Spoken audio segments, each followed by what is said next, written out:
Hi, ladies and gentlemen. Welcome to week 18 vocabulary. Very excited to have you with me. Go ahead and make sure you have your chart in your notebook, whether it needs to be glued down or drawn in. And we're going to go over some example words that have these roots inside of them. I'm very excited. So let's go ahead and get started. First up, we have amphi, meaning both. This top example word is going to be the one that's the most common. We have amphibian here. Of course, amphibian being things like frogs. So technically, an amphibian is a cold-blooded, so like a reptile, vertebrae, meaning its skeleton is inside of it. So not things like crabs or snails that can come out and go back in, but have their skeleton, their hard part outside. So those are not amphibians. They're a totally different class altogether. These are going to be vertebrae. So like humans, their skeleton is inside their body, typically living on land, but breeding or spending some time in water, for example, frogs. Right. Our next example down here is amphitheater. So the definition here is a sloping gallery with seats for spectators. I'm going to come back to this slide, but I want you to see what I'm talking about. So see how these steps are kind of scaled up so that the speaker is down here, and then you sit on those steps and you're looking down. So that's what it's talking about, a sloping gallery. So that's where the people sit so that everyone has a good view. Now, these are in lots of different places. The most famous is the Roman Colosseum in Rome, Italy. Yes, it was built during ancient Rome. So what you'll see, and this is the inside, and over time, a lot of the inside parts have worn away or rotted away, but all of the spectators, the people watching, would go up here and sit in the sides, and this flat space, there was actually a floor here where the gladiators would have competed. So this is a amphitheater in many ways. So I'll put that definition back up for you here. A sloping gallery with seats for spectators or people that are watching. All right, and our example sentence down here is very simple. It just says that a frog is a type of amphibian. Next up, we have dox, meaning opinion. Dox is almost always a suffix going at the end of a word. So you have orthodox. Orthodox means sound or strong in opinion. It is mostly these days used in reference to religions. So like you have Orthodox Jews, you have Eastern Orthodox Christians. Orthodox are people that follow a much stricter religious path and perhaps a more traditional one. Unorthodox, meaning independent of opinion or thought. It's usually going to be like, I might say, well, that's an unorthodox opinion. So I'm not saying it's a bad opinion necessarily. I'm saying it's very different from other people. It's independent. It's not very traditional. So what you see, we'd added this prefix of un, meaning not, to our main word of orthodox here, just to change the meaning a little bit. Our last example word here is paradox.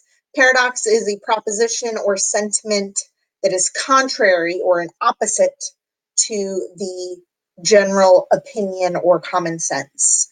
So you might hear about like a space-time paradox. Space-time paradox is this idea that if you go back in history, back in time, are you going to change history? And then what becomes the true history? So a paradox is something where logic doesn't necessarily give an easy answer.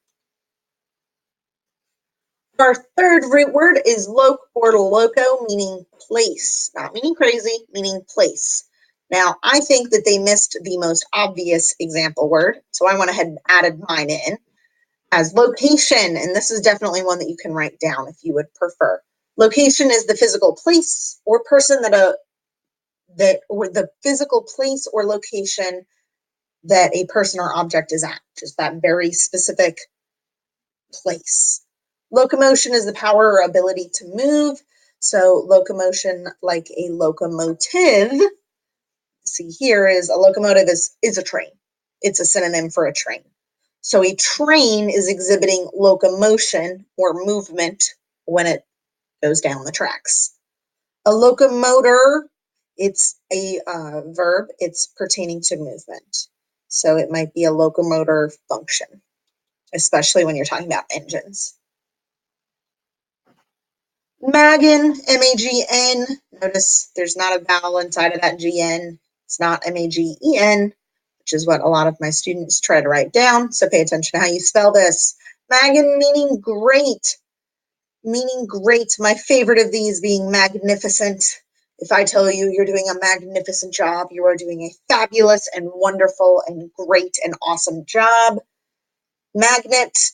Magnet is something that is attracting, right? If you put two magnets together, they're pulling on each other to pull each other closer. Magnify is to make it larger. And so great in this sense, meaning big. So if you're magnifying something, you're just making it larger. Tion, Tion. You put this on the end of lots and lots and lots of words. This is also a suffix that goes towards the end of words.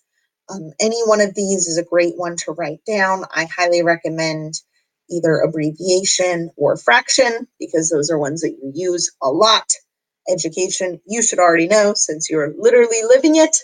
Abbreviation is shortening up or reducing words or phrases. So like we go to Wiley Middle School, but sometimes we abbreviate that as WMS.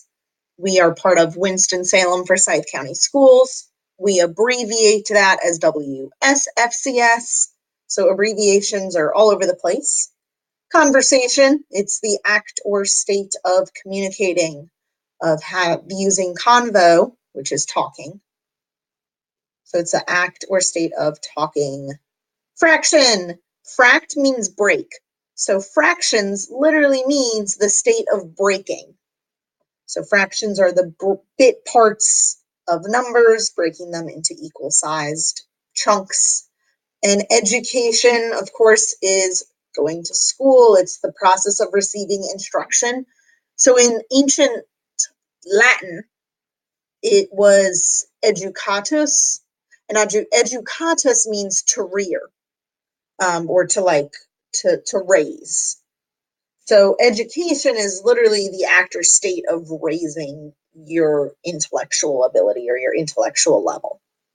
So that is it for week 18.